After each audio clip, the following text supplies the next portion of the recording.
मी सकाळी गार्डनला गेल्यानंतर ना तिचं एक छोटंसं बाळ होतं बघा. ती बाळ कार्टूनसारखं दिसते. चला तर दाखवते पुढे. रामकृष्ण हरी मंडळी, कशा आहात? मस्त ना? मस्तच राहा. तर सकाळी मी गार्डनला गेल्यानंतर थोडं रनिंग वगैरे केली, व्यायाम वगैरे करून झाल्यानंतर ना हा बाळ म्हणजे तुम्हाला दाखवते म्हटल्याप्रमाणे हे बाळ आहे माझं छोटंसं रुद्र.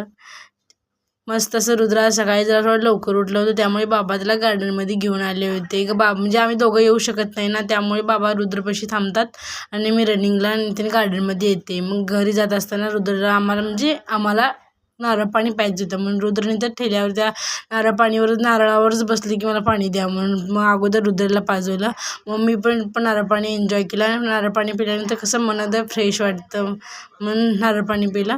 मग आम्ही घरी निघालो. बाय.